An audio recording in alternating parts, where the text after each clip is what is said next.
Hello everybody and welcome to Mexico City for the Grand Prix preview and of course the drivers press conference, which is coming up in a few moments time. We are back here in the wonderful Mexico City.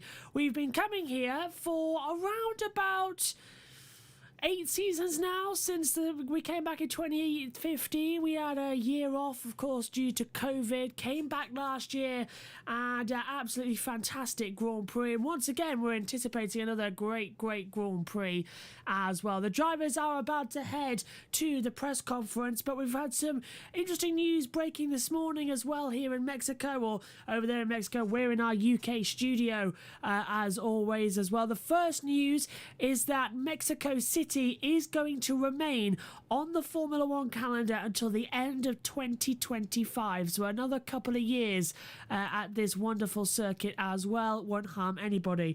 The second as well is that of course it's 6 p.m. local time here, so in about 3 hours time we are going to be hearing the Alpine protest against Haas and the FIA stewards' decisions, of course, to strip Fernando Alonso of 7th place back at the United States Grand Prix, as we explained to you back on Monday in the review show as well for the United States Grand Prix.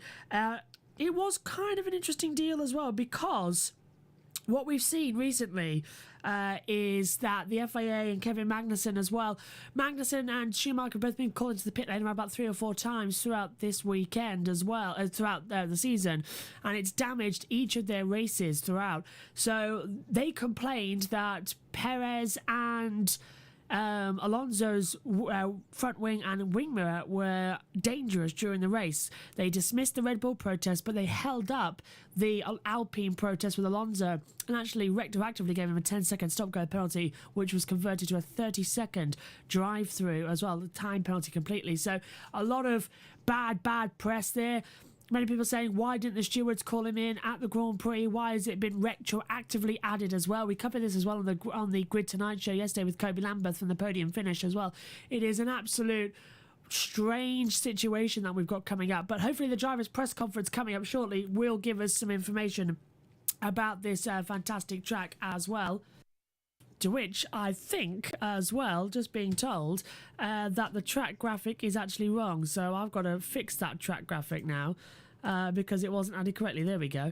See, little bits of things as well. 4.304 kilometre circuit, all getting ready. As we haven't actually been given who's in today's press conference yet, which is interesting. I'm just trying to get hold of it as well. But we've just seen loads of history here, of course, in Mexico City. Josh, hello to you, says, right, time to hear what everyone wants to say about the last weekend. Mexico will go with Perez goes. Yeah, so Perez leaves, Mexico will leave as well. At least it was only 3 or 4, not 10 pit stops, 10 times. Kashna, I was looking at you. Yeah, Megan's back with us this weekend as well. She does not want to see any of that 10 pit stops that we've had so far this year. So I'm just trying to work out where it is online, because I can't actually get a hold of who's in the press conference first. So that's always a good stop. But the drivers are just walking in. Lewis Hamilton, I believe, is in the press conference this weekend as well. He's been signing autographs with fans around the paddock. A man with a nice Williams merchandise that he's purchased today, because that shirt only came out for the Mexican Grand Prix weekend. So there's been a lot of anticipation ahead of this one, a lot of excitement. Mexico is always going to be a fun race. So we're looking forward to what is going to be another cracker. 3 races to go, can you believe, in this year's championship as well. Mexico, Sao Paulo, which has a sprint race, and then of course we go over to Abu Dhabi as well. That is the only ones left, as I've now got hold of the press conference schedule while talking to you. In the press conference sat down, we're going to have Zhou Guanyu, Fernando Alonso, Charles Leclerc, Mick Schumacher and Sergio Perez. Very warm welcome, everybody, to the drivers' press conference ahead of the FIA Formula One Mexico City Grand Prix. And we have 2 groups coming away as ever, and as you can see from left to right, Group 1 we have Sergio Perez, Charles Leclerc, Mick Schumacher, Zhou Guanyu and Fernando Alonso. Very warm welcome to you all. I think we have to start with the local hero, Sergio. Great to see you racing at home. Can we start by what happened early on this week in Guadalajara where you lit up the city with a show car run. Just tell us about it. Yeah, it was super special moment for me, you know, to be able to drive your own car in your own streets, you know, at home. Was a super day, and we did it before I started in F1. But this was very special, you know, for the people. Everyone was so emotional about it, so it was a massive day for me. How many people turned up to watch? It was like 140,000, which for Mexico is not that much, but still it was very emotional day. And they've added more grandstands here at the track this weekend. Just how energizing do you find the fans? They are super, you know. They give it all on the grandstands. It's great to see it, you know, because when I go all around the world, in other places, of course, I see a few Mexican flags all around the world. But what I get to experience in Austin here, it's something super special for me. And for a few more years as well. Can we just get your reaction to the news that Formula One will continue racing here in Mexico City until 2025? Yeah, this is something great for our country, you know, because this country we get to show how good the Mexicans are, our Mexican people, our country. So I think it's, you know, Formula One gives you that expose worldwide. So I'm super proud of my country that we are able to secure another contract with Formula One. So yeah, super happy for that. And a quick word on the race. You were on the podium here last year. Have you dared to dream about taking the win on Sunday? Yeah, I've dreamed a few times already about it, and it will be massive for me. Obviously, that's the target for Sunday. It will not be easy. We need to be perfect throughout the weekend. So, yeah, I think all the focus will be now on the racing stuff to try to maximize the weekend. And yeah, at the end of the day, it's another weekend with the same amount of points, but it's the most special one for me. All right, well, best of luck and make sure you enjoy it. Charles, let's come to you next. Sunday's race is going to be your 100th Grand Prix. How would you sum up your journey in Formula One so far? Well, it went by very quickly. Yeah, it's obviously a special milestone, and I hope we can achieve a special result for that. I remember like yesterday when I first arrived in F1 in Australia with Alfa Romeo, and it was a very special moment, a dream come true. And then obviously already from the second year, I was lucky enough to be chosen as a Ferrari driver. And again, that was another dream come true. I have still many dreams, which obviously one of them is to become a world champion. And I hope this will become reality as soon as possible. We are all working towards that goal. But yeah, I'm just enjoying it. And I'm really lucky to be in that position. What about Sunday then? What can you do here? Difficult to know for now. I still believe that Red Bull will be the team to beat on Sunday. They always seem to find something from the Saturday to the Sunday that we didn't quite find yet. But we are getting there.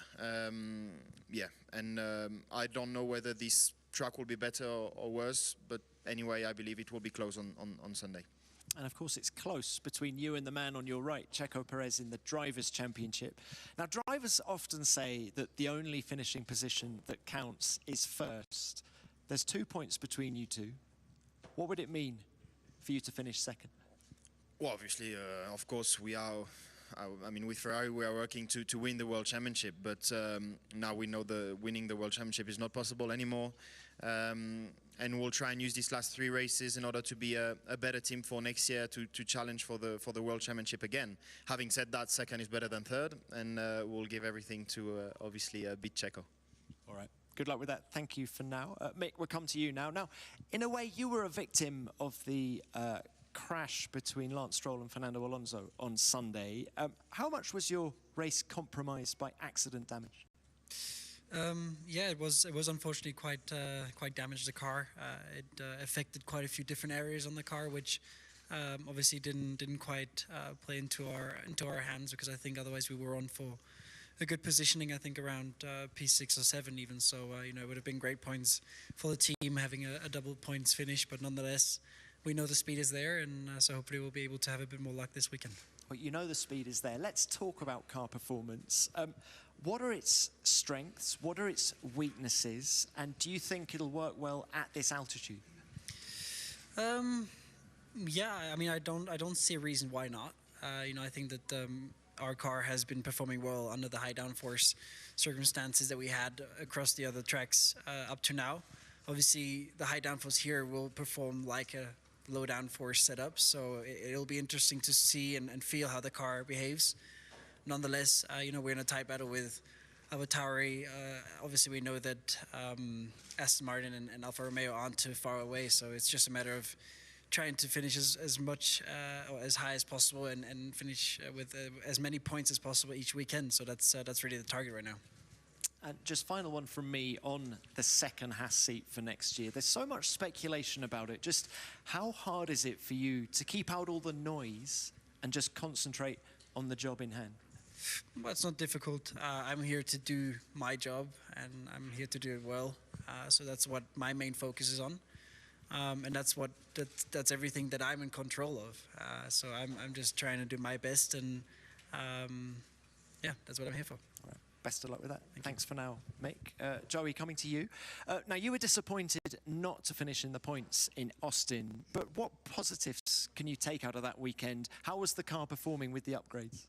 Yeah, I mean, it was quite a lot of positive to take. Obviously, the end wasn't something we wanted as a team, but let's say the qualified performance, finally we was able actually to reach both cars in Q3, but my lap obviously got deleted. So, and then with the engine penalties, we have to start a bit further up or down. Always know it will be a difficult race, and yeah, somehow I finished P11 after finishing 13 or 14 on track.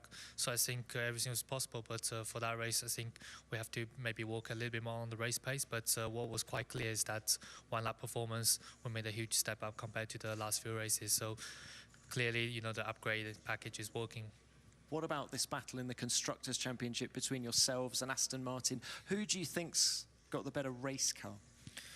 In general, I think we always had a little bit better quality, and they have a bit more advantage on the race. But still, it's very difficult to predict, every team how they do. But it's quite true that the last 3 races from Singapore onwards, they've been very competitive, and they've been scoring massive amount of points, which put us in a position that 1 point away. So that's definitely the key or the target we try to aim for, try to finish the constructor ahead of them. And yeah, I feel like with the car we got now, we can do that. It's a matter of both drivers putting everything together and fighting for that. And this is your first time racing here in Mexico City.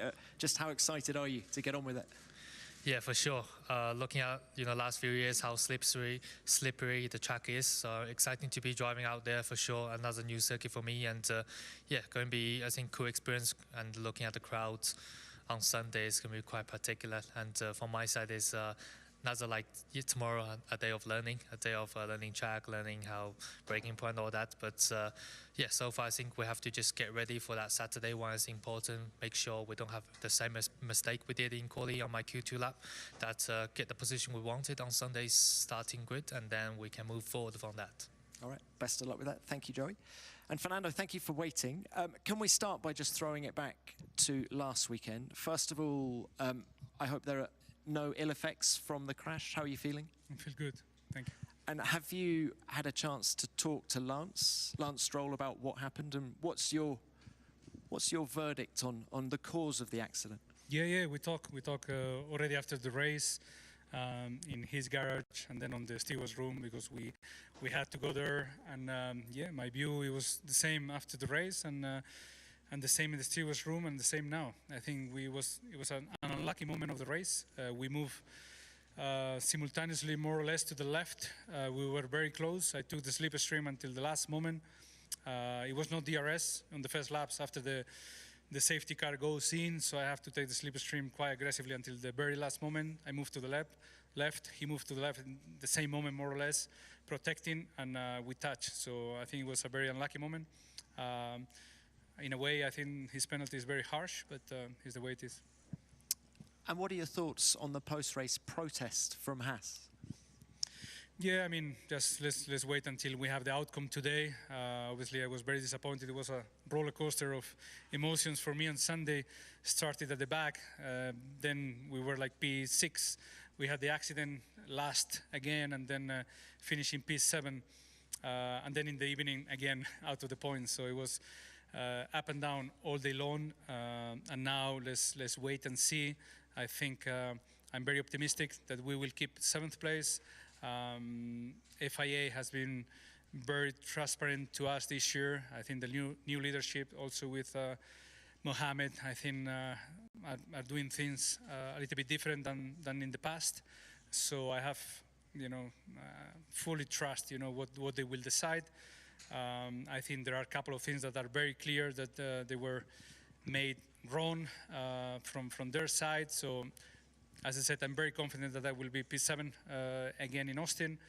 If I'm not P7 at the end, I'm sure they will explain why, and we will see it clear. So, I'm very, very relaxed about that. All right, Fernando, thank you for that. Let's open this to the floor now. As ever, please remember to give your name and publication. First question, please. Thank you.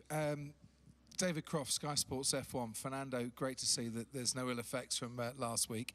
Can you give us an indication of your grounds for optimism for the protest? It's unusual to see a team protesting a steward's decision rather than appealing it. And whilst you weren't shown a black and white flag, it is the team's responsibility to ensure the safety of the car. Why do you think in this case the FIA will reinstate you to 7th place? Yeah, well, first of all, you cannot appeal any decision of time penalties, so that's how the rules are written, which is nice, because whatever decision you take, you cannot appeal. I would love to have that when driving, but we protest basically because it was out of time, and there were a couple of things that the FIA was not showing me the black and orange flag, so they thought that the car was safe to keep driving. The car went to Parc-Fermé, passed all the scrutineering, green light on Parc-Fermé, and then the protest arrived too late. So between all, I think there is no doubt that this was not the right decision to take. And if this is the right decision to take, it will open a huge problem for the future in Formula One. I think 50, 60, 70% of the cars will have to retire the car when they have an aerodynamic device that is not properly fixed, because it's going to be unsafe, the car. It will open also, if 28 minutes too late is okay to protest, is 1 month too late, is 1 hour too late, is 10 years too late, when late. So that I think we cannot afford. So as I said, this is a very important day for our sport. I don't care about 7th. I'm not fighting for the World Championship, but if this goes ahead, I think we will open a very, we don't want to open that box. Okay, so very good to hear that as well then from Fernando Alonso about his statements there. Let's take a look at the protest. This was the graphic we created last night for the Grid Network show as well. But this is the document, as we see the accident on Sky Sports F1 right now as well, that caused it. So if you take a look, we've highlighted it. This is protest lodged by Haas F1 team against car number 14, driven by Fernando Alonso of the BWT Alpine F1 team. And the steward's decision was that the protest is founded. Now, we've highlighted the key bits here as well. First of all, though, I've got my trusty mouse, if you can all see it on the screen. I want you to focus, if I can, on if I can get my pen tool on here. Here we go. I think it's going to work. Not sure, actually. We need a pen. And now I need to find pen. This is all live television. It's all very, very jolly exciting. Okay, is that a pen? Yes, it is. Okay, so here we go. This is what Fernando was just talking about. The protest, that's not even in the right ink. So I need it in red. That'll do. Look, the protest was lodged 24 minutes after the timing of the steward. So it was out of time completely. Let's see if we can actually highlight it better. No, we can't. Okay, so it's the 24 minutes that is out of time. And that is what they are looking at as well, the stewards. And on this matter of the protest from Alpine, because it was noticed that the protest was lodged 24 minutes out of time. However, the stewards exercising their power under Article 13.3.5 of the International Sporting Code determined that this compliance with the deadline was not possible in the case and the protest was admissible. That is all literally because the final race classification had to be delayed and had to be put out later. So that's why there as well. Mr. Steiner explained that Mr. Peter Corella had contacted race control to report the issue with car 14 on 2 separate occasions during the race and was told that the matter was being looked into. So Haas told the FIA that they weren't happy with Alonso's car. Why isn't he being shown the black and orange flag? The FIA said, don't worry, it's being looked into. It never was during the race. If you look further down as well, Mr. Bauer also, then they changed their mind as well. Mr. Bauer submitted that a flapping mirror was dangerous and it could come loose and hit another driver, causing injury. Therefore, this was unsafe. Mr. Bauer further stated that a car needs to have 2 mirrors, and in his opinion, which the stewards accept as expert opinion because he's the FIA technical delegate, of course they would, the car was unsafe to be driven with a mirror missing. The stewards are deeply concerned that car 14 was not given the black and orange flag, or at least a radio call to rectify the situation, despite 2 calls to race control by the Haas F1 team. So the FIA failing to call in Alonso basically means that because Haas have protested, the FIA realised the mistake and are retroactively penalising Alonso. Well, Perez didn't get a black and orange flag, neither did Alonso. Russell didn't either for the same contact, so it's bang out of order there. Look down here, though, as well, with number 17 that is highlighted as well. The protest is upheld for, that was number 16, but number 17 is the penalty issue here. The stewards determined that to impose a 10-second penalty as well, convert to a 30-second stop-go penalty. Alpine don't like that. They are protesting it. Let's hear from the world champion with Ted. I think they call it in Spanish. Why do you love this circuit? I mean, there are a lot of laps, aren't there? 71 laps, and you get into a nice rhythm and some interesting corners. I honestly don't know. I mean, it's very slippery.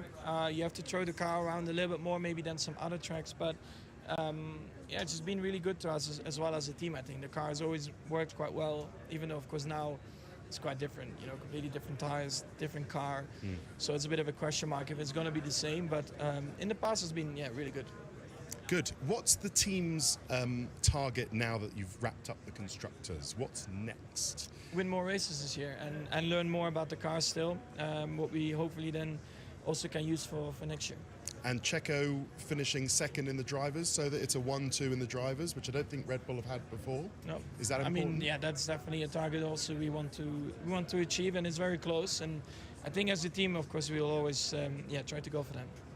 Let him win one? It's all about giving presents. As long as we finish first and second, then the team is happy. Yeah, I mean, that's the romantic view, isn't it? People might look at it and think, oh, well, Red Bull have won so many, Max has won so many. They'll let Checo win his home race just for the crowd, send the crowd home happy. But that's not the way it goes, really, is it? That's not the way you're wired. No, but I mean, Checo's good enough to win also races on his own. And I mean, it's way more rewarding anyway to do it like that. So we'll see this weekend, where we are. Of course, having your home Grand Prix is just an amazing feeling anyway, and I'm sure you will do well. Okay, great stuff. Have a good weekend. Thank you, Max.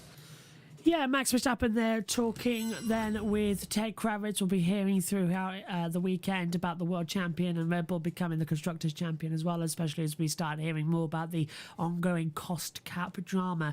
The TV pen, by the way, was Esteban Ocon, Lance Stroll, Kevin Magnussen, Lewis Hamilton and Max Verstappen. So we might hear from Lewis in a few moments' time. But yeah, that Alpine penalty as well has literally divided the paddock. Half the paddock saying, yes, it's right because Alonso had a dangerous car. Half them saying no, it's wrong because it's been issued retroactively as well.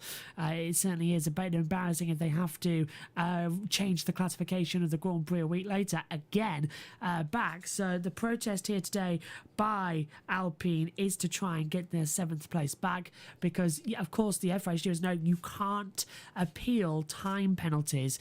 So what Alpine are appealing is that it was issued 24 minutes past the deadline to submit a report. That was after the final classification had been published as well. So they were very, very late with that. I believe it came in at 10:20 as well in the evening after other penalties had been issued. So there's a lot of work to do there as well. Josh says, I still want to make it clear I did not read the script for last night's grid show. Well, we thought so. I don't know what you thought as well, but you were following it absolutely perfectly as well. Okay, Charles Leclerc as well, swapping position for 2nd position. I believe, are we going to hear now from Carlos Sainz? No, they're going for a very short break as well, Sky Sports F1, which is perfectly normal as well. as we come through. So keep your comments coming. We'll take this opportunity actually, because we didn't have time to show the usual graphics that we did. Let's take a look then at the Drivers' Championship as things currently stand. And as we said, Max Verstappen is the world champion already. He's taken the championship remarkably well, you must admit. He's had a completely flawless season as well, and he is the champion elect on 391 points. Charles Leclerc 267, two clear now. Sergio Perez, the battle for second heating up. Russell is now, I would say, comfortably clear of Sainz, 218 to 202. Hamilton hasn't even managed to get to the 200 mark yet, but he is still only 4 points behind Carlos Sainz. Can Hamilton at least get fifth in the title this season? 109 points for Lando Norris. He's pretty much on his own at the moment. Esteban Ocon is too far behind him, about 30 points back.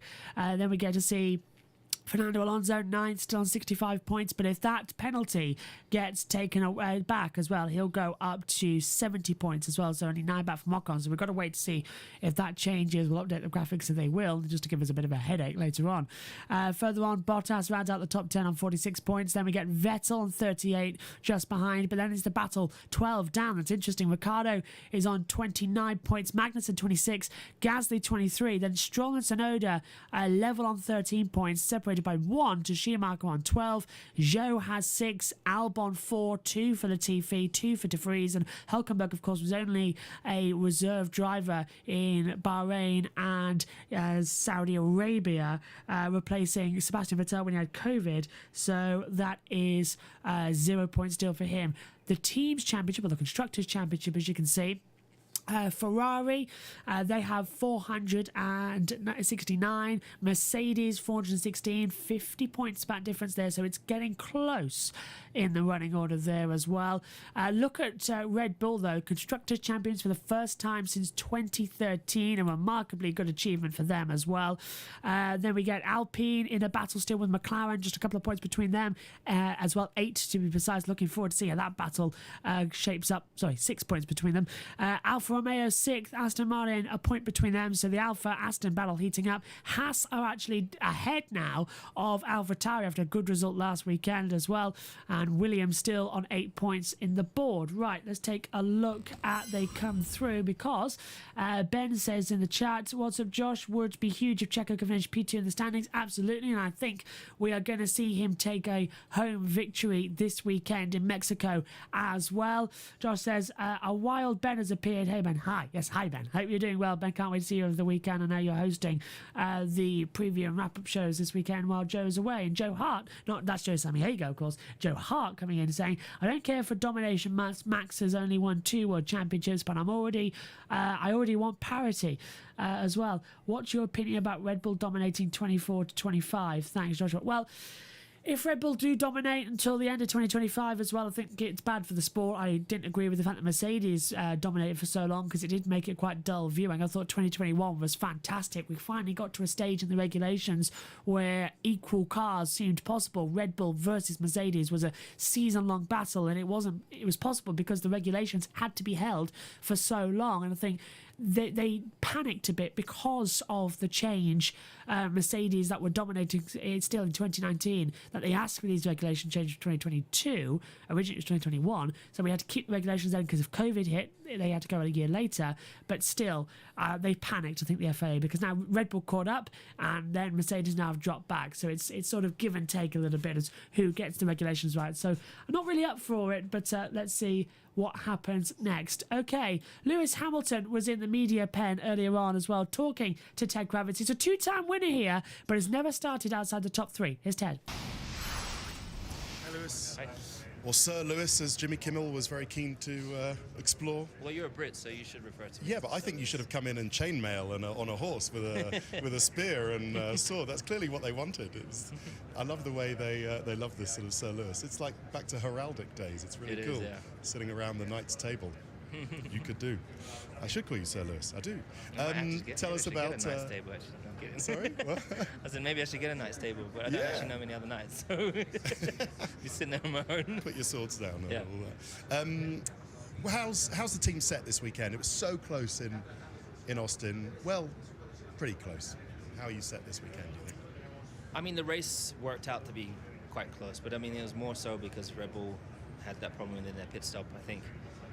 I do think we may have come out ahead of them if they had a normal pit stop, but he would have just overtaken me straight away. So, you know, they had like 4 to 5 tenths on us last weekend, particularly in race pace. So it was never enough, and never a point at which we were going to keep them behind us.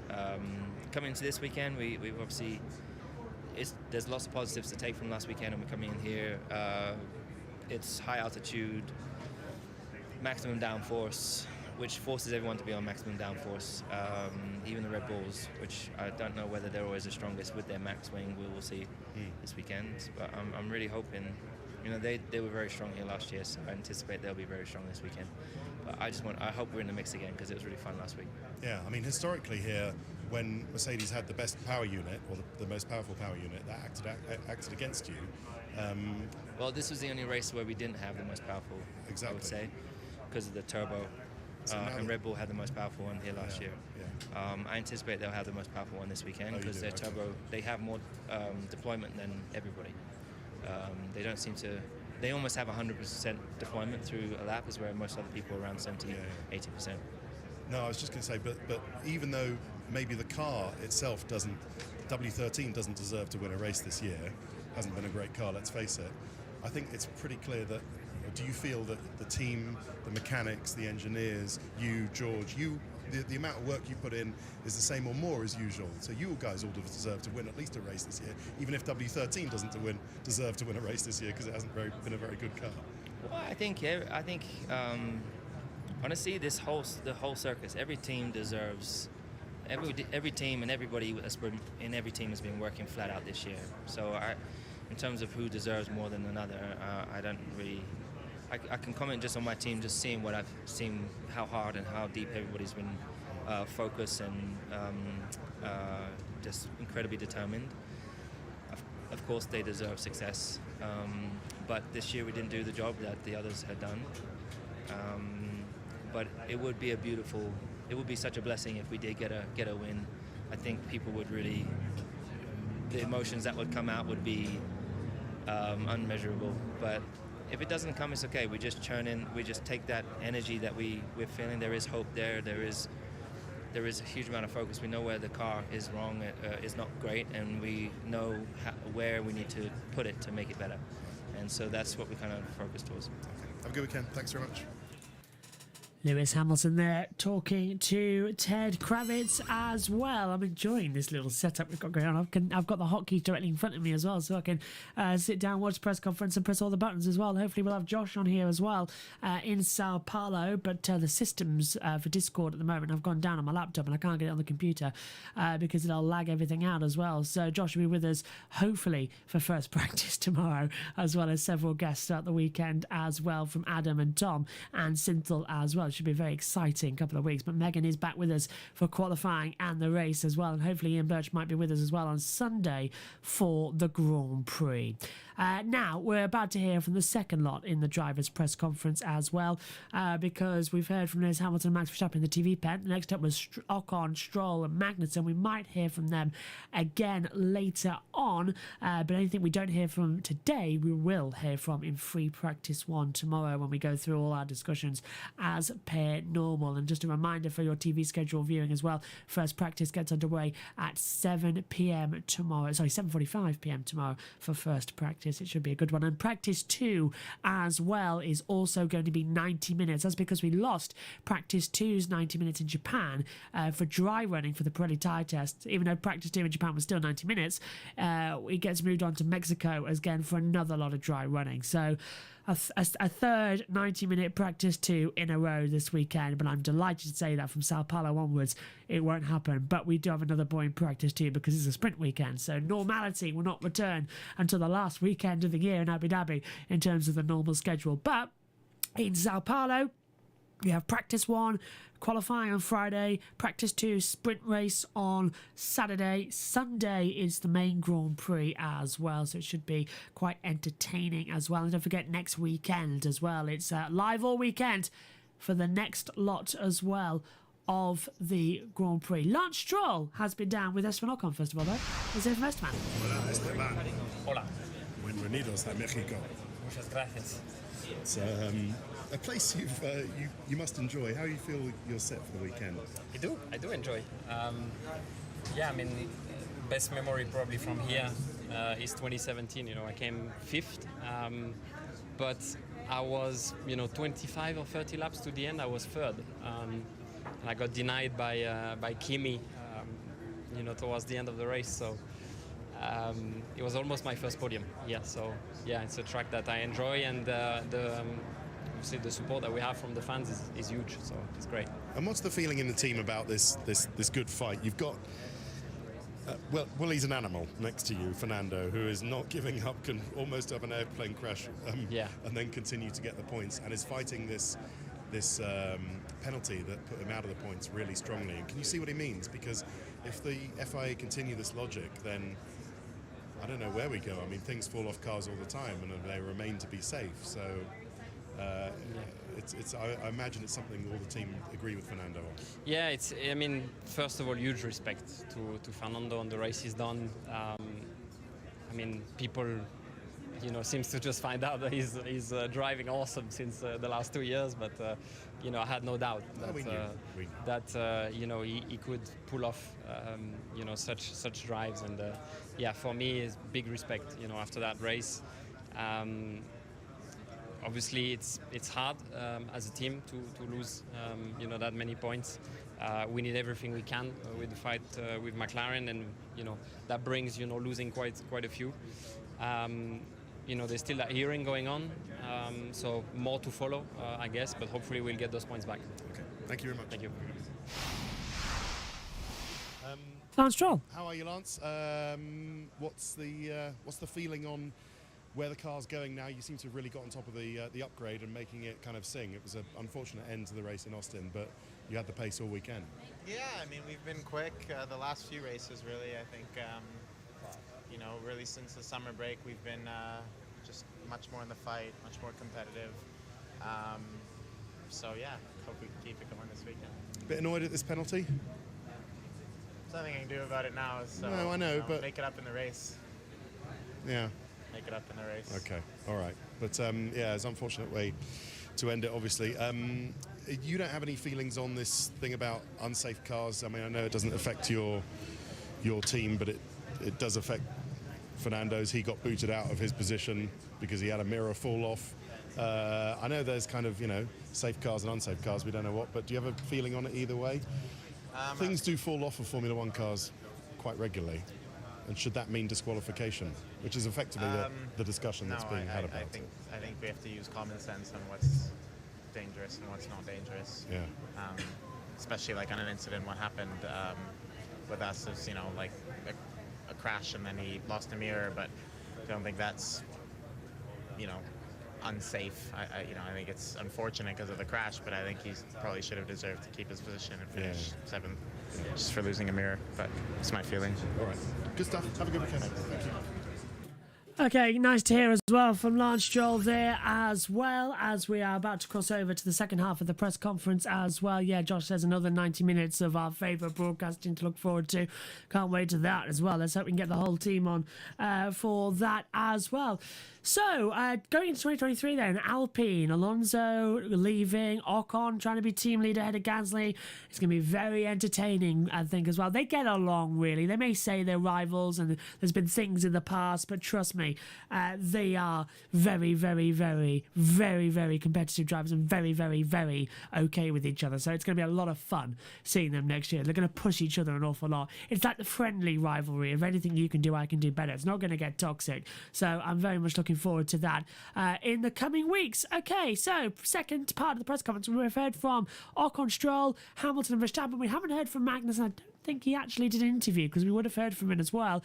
Press conference is running a little bit long, but in this half of the press conference we'll be hearing from Yuki Tsunoda from AlphaTauri, Sebastian Vettel at Aston Martin, Daniel Ricciardo from McLaren, George Russell from Mercedes, and Nicholas Latifi from Williams as well. Should be very interesting as well to hear Vettel's word on things, as well, as he has been reported in the media saying that the fact that these are his last few Grand Prix and the fact that retiring is coming up, it's hitting him very, very real. So I'm looking forward to seeing it as well. But hopefully everyone's done their Be Real notifications. That came on a couple of about 20 20, 30 minutes ago. Look at my phone case at the back. You can see that I wear a ring, don't you, and hold it in this hand and it just scratches off the paintwork. Absolutely fantastically funny. Anyway, press conference then, part 2, coming up shortly as well, as Paul de Resta is just talking with Simon Lazenby. So I'm sure you're all glad that the fade is down at the current moment as well. So, Sebastian Vettel, who scored Driver of the Day, is now back in Austin, Texas, is now in the press conference. It's a bit cloudy over there in Mexico, actually, as well. Not exactly sunshine. It's still very warm over there, but not exactly sunshine and roses. So, let's get ready then to go over to press conference. Come on, Simon. Oh, we're just waiting. Okay. Okay, let's go then back upstairs for the second part of the press conference. And welcome back, everybody, to the Drivers' Press Conference here in Mexico City. Group 2, as you can see, we're joined by Sebastian Vettel, Nicholas Latifi, Daniel Ricciardo, Yuki Tsunoda, and George Russell. Hello, guys. Good to see you all. Where should we go? We went left to right last time, so we'll go right to left this time. So, George, we're going to start with you. Throw it back to Austin, first of all. Tricky race for you to 5th. But what can you tell us about the car's performance and the upgrades that you had there? Yeah, I think it was obviously a shame on Sunday with how things panned out for the obvious reasons at the race start, and completed the race with a bit of a damaged front wing, which didn't help things. So it was yeah, a little bit annoying to see that race ahead of me and not being able to get involved. But I think it's, Lewis showed what the car was capable of, and definitely taken a step in the right direction. But I think it's not fair to just judge on one event. I think this is a slightly different circuit now, so hopefully we can go out here this weekend and try and be in the mix again. Well, it was a Mercedes front row lockout here last year. How do you think it's going to go? How quick will the car be? I think Mexico is always a bit of a unique one. Tyre prep is really difficult, obviously with the lack of air density and oxygen here. It's difficult for the cars and for the engines. And I think we just have to wait and see. I think last year, as you said, Mercedes were on the front row, but they weren't competitive at all throughout the whole weekend, but managed to turn it on for qualifying. So, yeah, hopefully there can be a small repeat of that, but definitely no guarantees. Now, you mentioned the word preparation, and of course, Nick de Vries is going to be driving your car in FP1 tomorrow. With the Pirelli test in FP2, how much more complicated does that make your preparations for the race? It makes it complicated in terms of setting the car up and getting in the groove, but FP1's always a bit of a tricky session here because this track isn't used often. It's quite dirty, quite dusty, and for me personally, getting the the 90 minutes in FP2 gives you a good opportunity to sort of catch back up in terms of your driving. But no, I don't think it'll be too much of a loss. Quick word on the battle for P4 in the Drivers' Championship between you and Carlos. What is it, 16 points between you? How much do you want that, given that your previous best, I think, is P15? Yeah, I think you obviously want to finish every season as high as you want. I think I'm probably more focused on just getting back into a good groove and rhythm. I think the start of this year we had such a consistent run of results, and every single time we hit the track, we were putting in the performances, whether it was on a Saturday or a Sunday, and everything seemed to be running quite smoothly. But these last 3 races, for various reasons, have been very scrappy, most of which on my behalf. So I'm probably just more focused on trying to have a clean last 3 weekends, and the championship should hopefully sort itself out. All right, well, good luck this weekend. Thank you, George. Yuki, we'll come to you now. Now, in Austin, you scored your first points since the Spanish Grand Prix back in May. Just how much of a relief was that result? Yeah, it was such a long time I didn't score points. I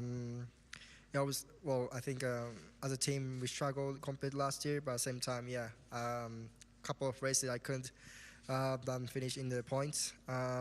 So yeah, I mean, really satisfied, and finally really happy that I go back in the point, especially the race how I did was pretty good. So quite happy, so I can hopefully continue this momentum until the Abu Dhabi.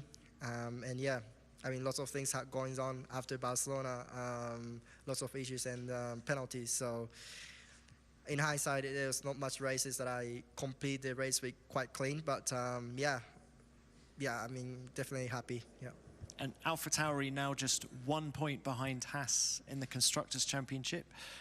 Does your car have the pace to beat them now? Pretty optimistic this race week, I would say. A little bit different characteristic of the racetrack, other racetrack, especially last week compared to last four races, four tracks we done.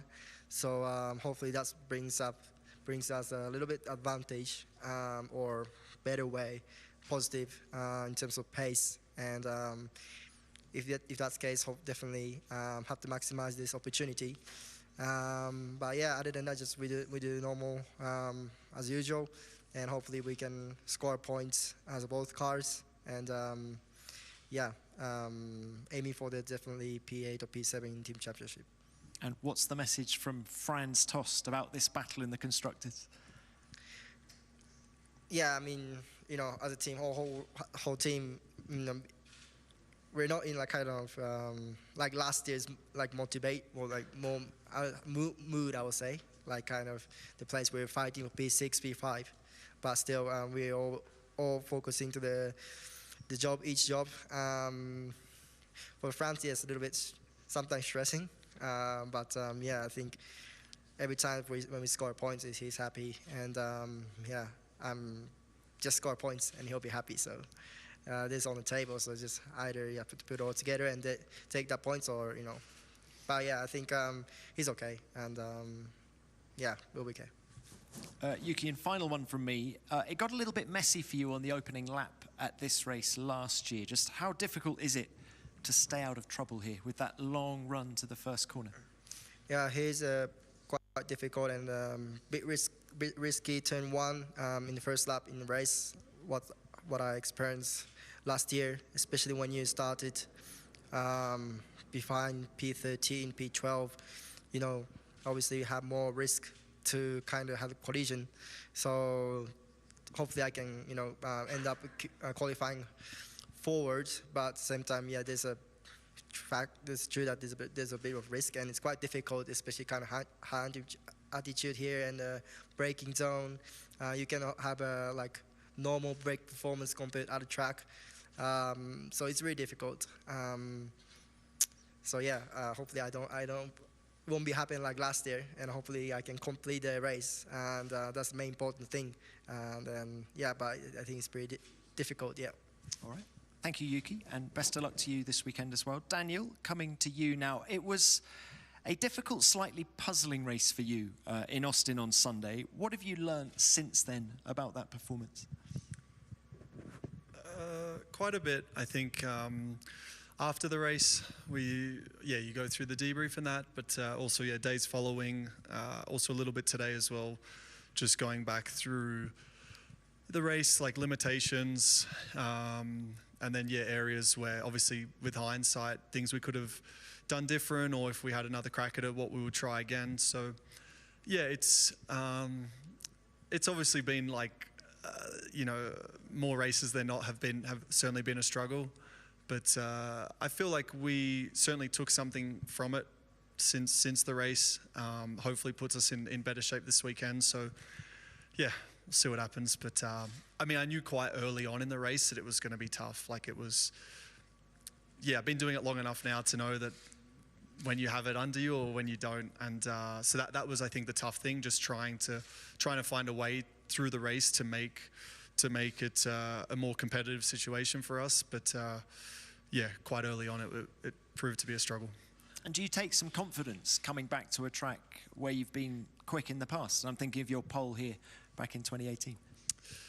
It always helps. I think, you know, this not much has, let's say, correlated too well this year in terms of, as I say, it's been a tough season for sure. So I don't come into a circuit relying on like previous success, but of course it helps. And I think honestly what helps is just coming into a race weekend fresh again and with another chance, another opportunity. So that's exciting. I mean, 3 days ago after the race, I was pretty down, but 3 days after, 4 days after, Thursday it is, I'm pretty motivated and stoked to get back out there. And Daniel, this is the first time we've seen you in this press conference since the death of Dietrich Mateschitz. Can we just get your thoughts on him, his legacy, what he did for your career? Yeah, I mean, I think there was so much about Dietrich in terms of the way he carried himself. I think also how he was always happy to be, you know, out of the limelight. I think, you know, his what he did for so many Red Bull athletes was phenomenal, but he never really looked for too much praise. You know, it was just something that he was able to do, I feel like, from the goodness of his heart, and gave so many of us an opportunity to really achieve our dreams. Like, that was it. It's I thought about it a lot, and there's honestly like two groups of people in my life that have put me in this position. You know, it's my parents, and it's Dietrich and Red Bull. You know, they provided this opportunity for me to really chase this career, chase this dream. So yeah, it's I mean, from that, like, forever grateful. But I think him as a human, as an individual, I think just, yeah, humble, warm. Not often, I think, someone with such success maintains, let's say, such behavior, such, like, how do I say, just like an extremely good role model, I think, for someone of who'd done so much with their life and had that career, and yeah, admirable. Thank you, Daniel. Nikki, I'm going to come back to you in just a second, but while we're talking about Dietrich, perhaps I could get Sebastian's thoughts on him as well, please. Yeah, I think a lot of echo from what Daniel already said. I think it was 6 of us on Sunday on the grid that you know, shared, obviously, a story with Red Bull, or are still sharing a story with Red Bull as a brand, as a team, you know, with the junior team. And there's probably more Formula One drivers thinking of others as well. I think the impact that Red Bull had on the grid in the last 15 years has been outstanding and probably unprecedented. I think Dietrich, you know, to me, we had a very good relationship, and what I really appreciate today is that it was always eye level, even though he was far more experienced and knowledgeable than I was, especially early on. So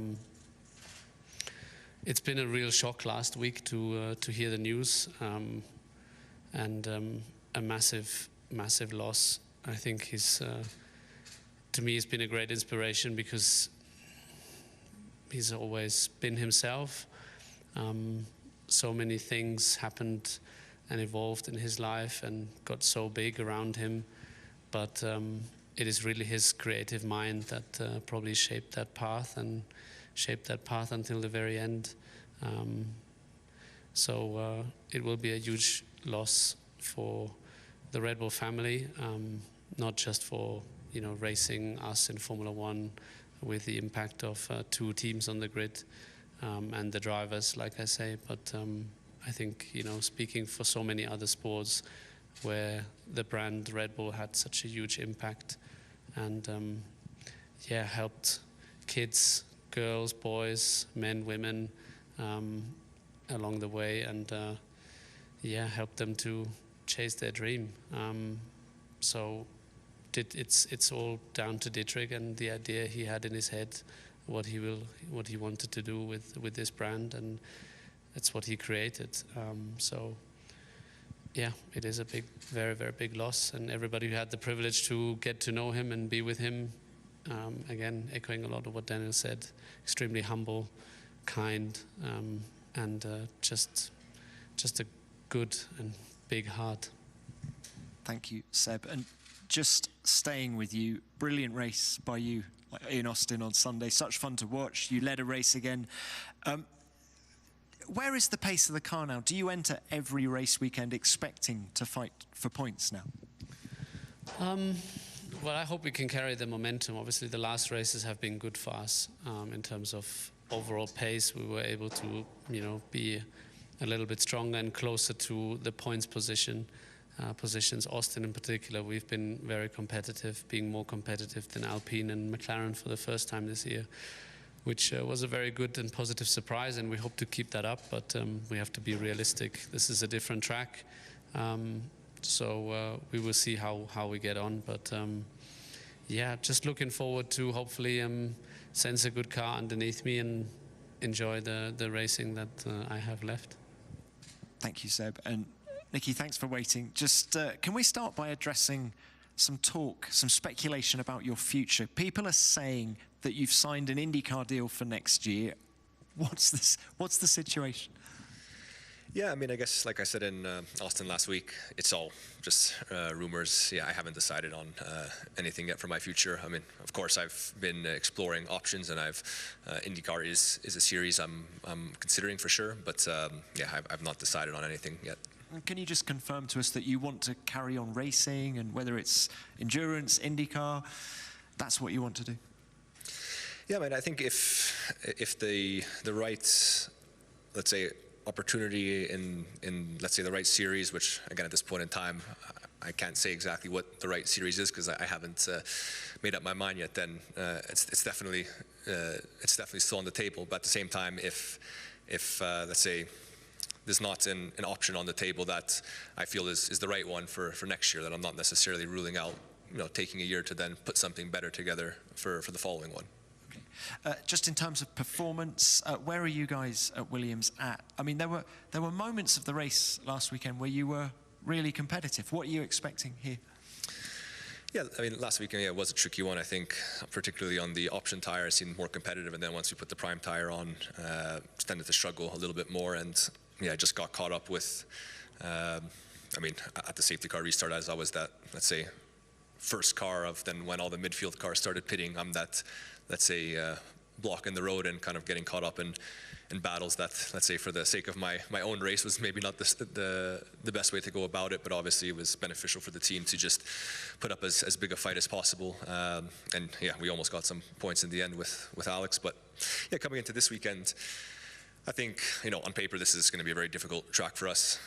I guess the only thing we'll have good going for us here is the straight line speed. But again, we're fast in the straight because we don't make a lot of downforce, not because we are extremely efficient in a straight line. So it's obviously the one thing that you really need here is the downforce because the car produces so little of it to begin with. And whenever we've needed to put on maximum downforce this year, we've struggled relative to our competitors. So even going off the experiences of last year, in which there tends to be let's say a good correlation of tracks we were more competitive at last year versus this year and whatnot. And this one was a struggle. I guess the good thing is, and I think that kind of brings a little bit of let's say optimism to try and still do a bit of a better job, is there is a lot of other factors here, reliability issues, whether it's people managing PU temps and whatnot, things with brake temperature. So there's a lot of other things that even quicker cars can get wrong. So still, we just got to be there to take any opportunities that come. All right. Best of luck with that. Thank you, Nikki. Let's open this to the floor. Name and publication, please. Who's got our first one? Question for Seb. It's all a bit different, isn't it, at the moment compared to the middle part of the season? You've scored points in the last 3 races. Great performance in Austin, especially on the last lap with Kevin Magnussen, driver of the day. Last 2 races, leading races. Are you stopping too quickly? Do you think you might want to stay around for a bit longer the way it's going? No, it's funny you say that. I think it's maybe, I don't know if it's a thing in Formula One, or is it a general thing in our lives nowadays that, to answer your question, no. I thought about this decision long and hard and from a lot of angles. But yeah, I don't know if, I find it's a bit sad that, we tend to swing so much now. I see the benefits of having emotions running high and low rather than just being flat. But I think the judging in general is a bit too quick. we create a hype, and too quick we create like a massive, I don't want to say disappointment, and not because of my situation now, the last races versus maybe the mid part of the season. So it's more of a general thing, but yeah, I obviously enjoyed the last couple of races more than I did maybe some in the mid part of the season, but they have no impact on the decision. And if anything, it's, you know, a great reminder why I love this sport so much, why I love racing so much. I mean, I had great races and I really enjoyed them. But I also had races that I didn't enjoy so much, and I was wishing after 5 laps to see the checkered flag, and it didn't come out. So you still have to find the, you know, motivation in that and hang in there. But yeah, I wish that sometimes it just wouldn't swing as high and as low. So, but yeah. Fantastic then to hear from the press conference, and we've just received this breaking news that Red Bull and Aston Martin have agreed an F1 cost cap deal breach with the FIA as well. We're expecting a public announcement on Friday as well, just before first practice. So at least now we know what we're going to be talking about tomorrow on Friday. It says as well that Red Bull boss Christian Horner talked extensively with FIA President Mohammed Ben Sulayem over the US Grand Prix weekend, although technically any such conversations fell outside the official legal process as well, after the negotiations put on hold after Dietrich Mateschitz's death last Saturday. At the moment, I'm not understanding as well, it is understood that the letter will involve a reduction in aero testing heading into 2023, as Constructors' Championship, the team will already have less wind tunnel time as well. So basically hardly any wind tunnel time going into 2023 for Red Bull. It is believed that there has been a tax issue as well. So we're going to see the full explanation on that tomorrow as well. That was from motorsport.com as well. We'll get the full information on the cost cap break tomorrow. And you can join us for first practice tomorrow at 7:45 British European time as well. So thanks for your company here today. We'll see you tomorrow for first practice, when it sounds like hell will break loose with the Red Bull cost cap. Plus, we'll be bringing you all the latest on the Alpine protest. Join us tomorrow for a very exciting first practice. From us all here, though, good night and have a good day.